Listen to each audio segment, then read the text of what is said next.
Bonjour tout le monde. Merci Madame la Présidente. Tout d'abord, je tiens à remercier la Maforcal pour l'invitation. Remerciement spécial à professeur Fassifiri qui m'a invité et m'a convoqué ce thème concernant la relation nez-branche. Remerciement également spécial à Dr Gdali pour l'invitation et pour la qualité de cet événement et pour le choix des thématiques. Alors, je vais vous parler de la relation nez-branche, un couple indissociable. Alors, comme introduction, alors les voies respiratoires supérieures et inférieures forment un continuum à la fois anatomique et fonctionnel, et légitimement justement le fait de les considérer comme entités morpho-fonctionnelles à part entière. Alors, pour pouvoir arriver à mon objectif concernant cette présentation, je vais essayer d'aborder un plan qui va répondre à deux objectifs principaux, à savoir quelle implication diagnostique, quelle implication thérapeutique concernant cette relation. Alors, honnêtement, dans la préparation de cette présentation, ça a été pour moi très difficile de compiler toutes les données de la littérature pour répondre à cette question au bout de temps de 25 minutes, 30 minutes. Raison pour laquelle je n'ai pas trouvé mieux que de scénariser justement la relation entre le nez et branche pour pouvoir justement atteindre l'objectif, à savoir quelle implication diagnostique, quelle implication thérapeutique. Alors, je vais commencer par le début de l'histoire de ce couple, savoir quelles sont les difficultés, quels sont les triggers qui vont perturber cette relation, quelles sont les conséquences pathologiques après avoir subi des spéculations et bien sûr, quelle implication diagnostique et thérapeutique. Alors, le début de l'histoire de ce couple a commencé à 4 semaines de la gestation. Et je ne vais pas approfondir justement les données de la génétique, ni de l'embryogenèse, ni de l'histologie qu'on a vu lorsqu'on était étudiant en médecine, mais je vais juste me contenter sur un message très simple, c'est que les origines de ces deux organes, nez et branches, sont distinctes, puisque le nez a une origine ectodermique et les branches ont une origine endodermique. Oups. Alors, quelle relation topographique? Alors, le nez, c'est bien sûr l'entrée du système respiratoire. C'est un organe qui va assurer, merci. Donc, c'est un organe qui va assurer justement l'entrée de l'air. Donc, je vous dis que 20 000 litres d'air va entrer dans le système respiratoire, avec des phénomènes, bien sûr, assurant le conditionnement de l'air, puisque le nez va assurer le réchauffement, le conditionnement, donc le filtrage et l'épuration de l'air inspiré avant qu'il atteigne les branches. Alors, le nez a une capacité de contenir les agressions aéroportées, empêchant les propagations vers l'oreille moyenne et bien sûr au niveau des branches, dont son intérêt dans l'homéostasie. Alors, justement, cette homéostasie entre le nez et la branche donc, va être finalement dépendant de 3 fonctions qui vont s'articuler, à savoir le nez va assurer une défense épithéliale organisée autour de la barrière épithéliale et système muco-ciliaire, le système immunitaire annexé à la muqueuse nasale formé par la présence des immunoglobulines A, et bien sûr la présence d'une inflammation non systémique, c'est ce qui va nous permettre justement de faire des adaptations perpétuelles et continues par rapport à des agressions de l'environnement, que ce soit interne ou externe. Alors, sur le plan toujours structurel, il faut savoir qu'il y a des grandes similitudes sur le plan histologique entre le nez et la branche, à part quelques différences en rapport avec la densité capillaire au niveau du nez et la présence du muscle lisse au niveau des branches, ce qui explique bien sûr le bronchospasme lorsqu'on a une inflammation. Mis à part ça, donc c'est un épithélium pseudostratifié qui va devenir unistratifié au niveau des branches, avoir une muqueuse basale qui est pareille, des glandes muqueuses entre les deux branches qui sont similaires et bien sûr la présence des cellules de structure fibroblastique et la présence d'une innervation au niveau de 2 organes. Alors, quels sont les triggers? Qu'est-ce qui va perturber cette relation d'homéostasie?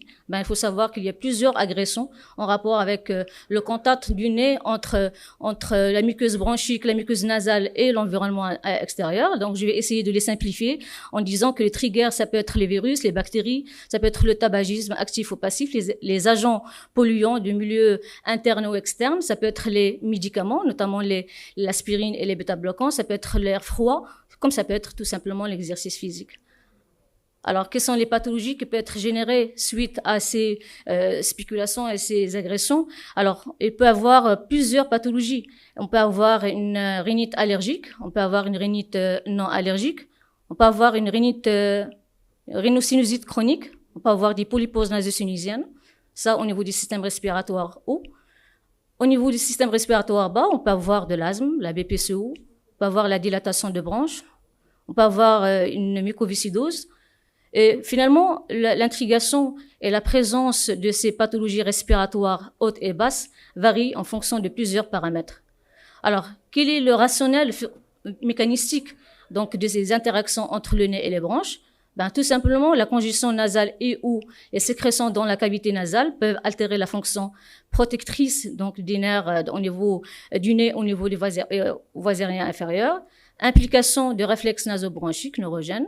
Il y a le lien systémique avec les médiateurs au niveau de l'articulation, au niveau du sang qui vont circuler entre le nez et la branche. Et bien sûr, les voies aériennes supérieures, ça c'est une notion très importante. Nous, en tout cas, pour nous, les pneumologues, c'est une notion importante, à savoir la sécrétion de monoxyde d'azote au niveau du nez. Et ça, c'est une hormone, c'est une sorte d'hormone importante qui reflète une protection. Et lorsque elle est diminuée, on va avoir des altérations concernant donc l'homéostasie. Je vais essayer de détailler ce point de Hainaut par la suite lorsque je vais parler de l'implication de l'allergie avec la pathologie de sommeil. Alors justement, la diminution de Hainaut respiratoire va diminuer la régulation du flux sanguin, puisque c'est c'est une molécule qui va assurer un équilibre de perfusion entre l'apex et la base au niveau du poumon. Ça va altérer la fonction des plaquettes, ça va altérer l'immunité et ça va bien sûr altérer la neurotransmission. Et là, donc, je fais référence à la conférence d'hier concernant donc l'implication de l'environnement intérieur dans la pathologie de sommeil. Raisonnablement, un enfant ou un adulte qui respire mal, donc on va avoir un problème d'acquisition cognitive et diminution des performances. Je vais essayer de détailler ce point par la suite. Alors, vous avez compris que finalement, il y a un bien fondé inflammatoire qui va expliquer la présence des pathologies à la fois tumorales, infectieuses, inflammatoires, mais vu la contrainte du temps, je vais essayer de vous parler surtout de la relation allergique entre le nez et la branche. Alors, je ne peux pas ne pas parler de la marche atopique, cette marche qui peut combiner plusieurs pathologies en fonction de l'âge d'apparition, puisque c'est une marche, oui, qui est comme adjectif, qu'il est atopique, mais il est hétérogène parce que je peux avoir plusieurs associations comorbides. Alors, le bien fondé de l'atopie, c'est bien sûr un facteur génétique. Alors, ce qui rassemble le nez et la branche, c'est surtout la présence des gènes de part et d'autre, mais surtout le gène interleukine 13 qui est existant dans les deux organes. Alors, il faut savoir que il y a une relation qui est polygénique entre l'asthme et la rhinite, puisque plusieurs gènes peuvent être impliqués de part et d'autre, mais ça n'explique pas tout, puisqu'on peut avoir des associations entre l'asthme et la rhinite en absence d'atopie. D'ailleurs, la génétique n'arrive pas à expliquer justement la pathologie allergique, que ce soit au niveau des branches ni au niveau du nez, d'où l'intérêt et la tendance actuelle concernant la littérature de se pencher vers ce qu'on appelle l'épigénétique, avec bien sûr l'identification des drivers de methylation et d'ARN non messagers dans sa relation avec les pathologies allergiques. Alors, la conséquence à ça, c'est qu'on va avoir de l'inflammation. Et l'inflammation entre le nez et la branche, c'est une inflammation qui est similaire puisque comme cellules inflammatoires impliquées, on va trouver les eosinophiles avec éventuellement le profil lymphocytaire. Alors, il y a une ressemblance entre les deux organes puisque les médiateurs qui vont avoir comme conséquence à cette inflammation, on va avoir de l'histamine, on va avoir de l'eucotriène, de prostaglandine, l'équinine et les neuropeptides. Et tout ça, c'est-à-dire le bien fondé embryonnaire, le bien fondé structural, anatomique et bien sûr les médiateurs de l'inflammation, ça ne peut que expliquer justement le constat épidémiologique avec la fréquence de l'allergie, l'asthme chez les patients rhinitiques et vice-versa, c'est-à-dire la présence de la rhinite chez les patients asthmatiques avec des pourcentages, comme vous voyez, qui sont assez significatifs. Alors, donc c'est appuyé par cette étude qui montre que l'hyperréactivité bronchique est observée plus fréquemment chez les patients avec une hyperréactivité nasale, avec bien sûr un pourcentage très significatif sur le plan statistique. Alors, j'ai parlé de l'histoire, ça a commencé à 4 semaines, différents triggers peuvent être impliqués, pathologies respiratoires diverses, mais surtout avec fréquence de la pathologie allergique. Alors, ce qui nous intéresse, c'est savoir quelles sont les implications. Alors, l'implication clinique, quand on a un diagnostic de la rhinite et de l'asthme, et qui est considéré, il faut toujours évaluer à la fois les voies aériennes supérieures et inférieures. Lorsqu'on diagnostique la rhinite, il faut évaluer l'asthme et vice-versa. Lorsqu'on a l'asthme, il faut toujours chercher la notion de rhinite. Alors, ça a été... également sujet de littérature, donc l'implication clinique avec une dimension beaucoup plus importante, à savoir est-ce qu'il y a un facteur pronostic de cette association.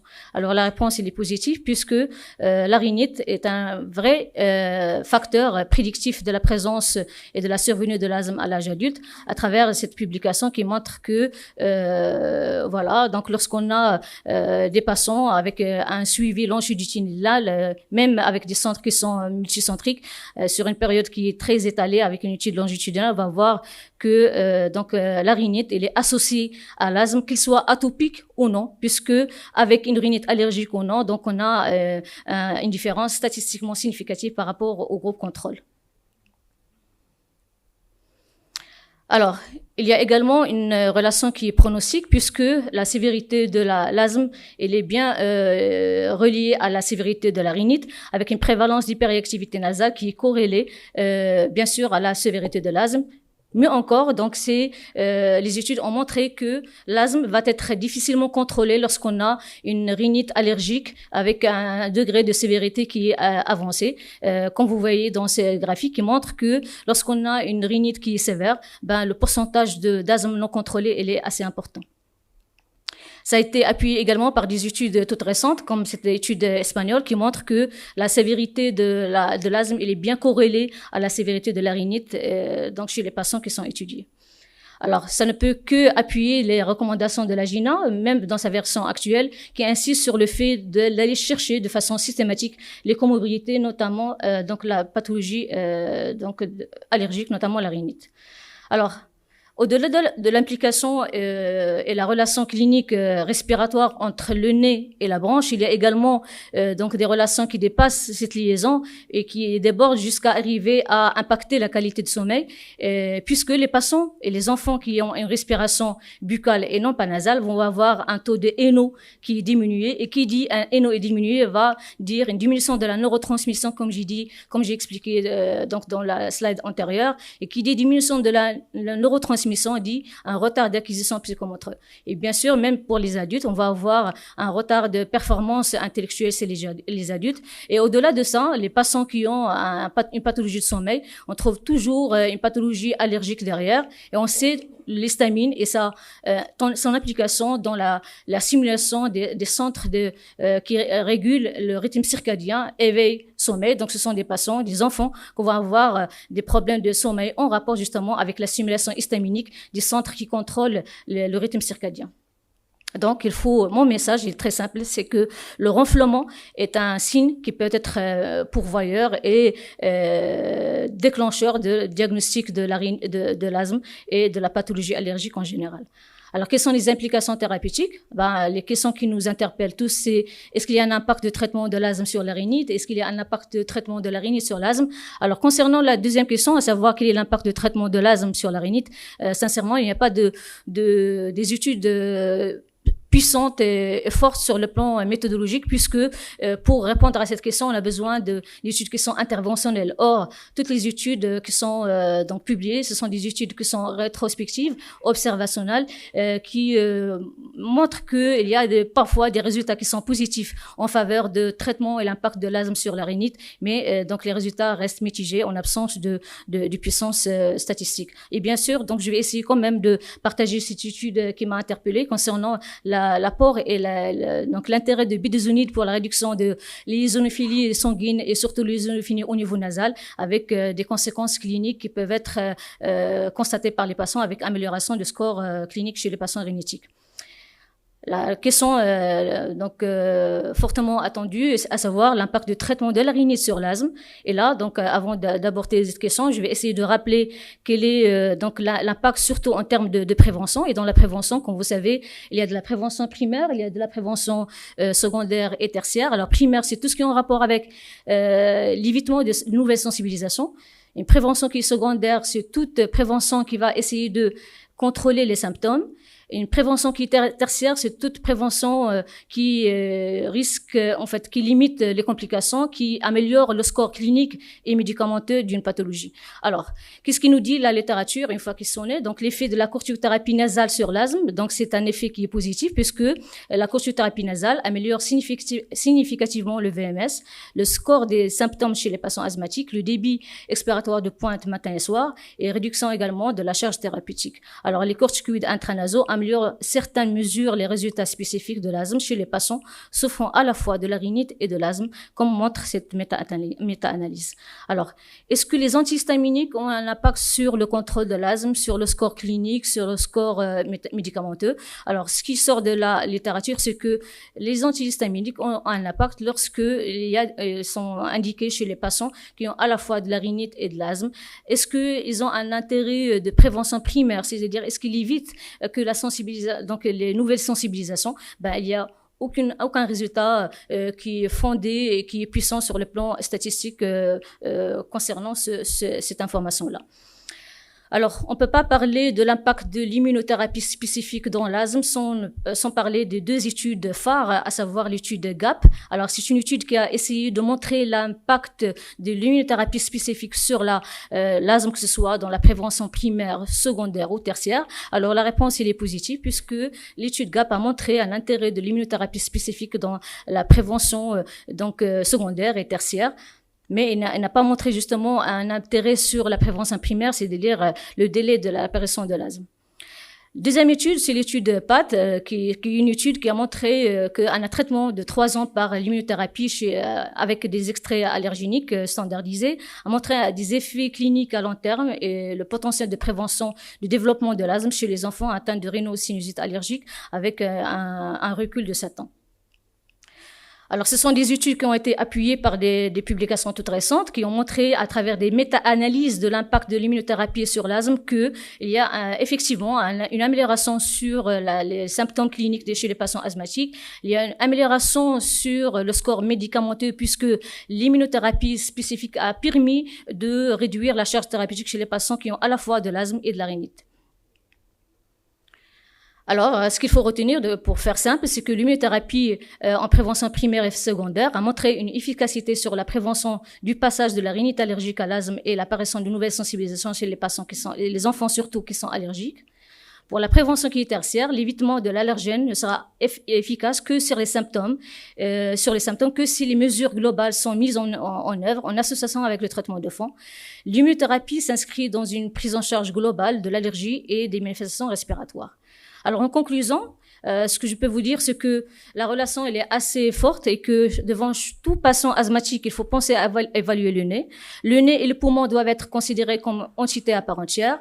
La rhinite allergique n'est considérée il faut la considérer justement comme une entité à part entière vu le bien fondé structurel, anatomique et donc pathologique. Alors, puisque le FES rime musique sacrée du monde, j'ai pas trouvé mieux que terminer musicalement avec comme leitmotiv évaluer le nez en présence de pathologies respiratoires, bronchiques et évaluer les bronches en présence des pathologies nasales. Et je vous remercie.